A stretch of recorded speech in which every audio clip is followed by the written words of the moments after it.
இப்போ அந்த லெட்டர் படிச்சுட்டு மாமா தான் அந்த லெட்டர் அந்த லேடிக்கு எழுதிருக்காருன்னு அவங்க நினைச்சிட்டாங்கன்னா ஐயோ ஏய் பெரிய பம்பா போயிடுமேடி.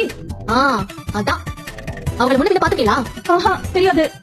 எந்த பக்கம் போனாங்க? இந்த பக்கம் தான் நினைக்கிறேன். அண்ணா சரி நீங்க வெயிட் பண்ணுங்க, நாங்க வந்துடுறோம்.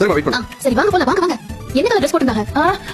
ஏதோ நீல கலரோ இல்ல இந்த மாதிரி வயலட் கலரோ நினைக்கிறேன். நீங்க உடனே வாங்கிக்கலாம்ல. நானே ரொம்ப வேதனையில நின்னுட்டு அவர் படிக்கலையேன்னு இவ ஒருத்தி. அது மாமா நாங்க நீங்க கடைக்கு போங்க, நாங்க முக்கியமான ஒரு ஆளை பார்க்க போயிடுவோம், பார்த்துட்டு வந்துடுறோம். டேய் நீ போடா, அப்பா அங்க தனியா கரை போ. கடன் வாங்கிட்டு வந்து காசு கொடுக்குறான் காசு. அத என்னத்த இப்படி இறங்கிட்டிய? ஏய் வேற என்னடி பண்ண சொல்ற? பாத்தியா என் மனசு எப்படி கசக்கிட்டாருன்னு பாரு. அதெல்லாம் இருக்கட்டும், உங்ககிட்ட வந்து சொல்லிருக்கணுமா மாமா? அப்படியே நான் சொல்லிருந்தா என்ன ஆயிருக்கும் சொல்லுங்க? 2 குடும்பமும் இந்த விஷயம் தெரிஞ்சு மோசமா அடிச்சுட்டு சண்டை போட்டுட்டு இருந்திருப்பிய. அத்தையோட அண்ணனுங்களும் நீங்களும் அத்தைய திட்டி கஷ்டப்படுத்திருப்பிய.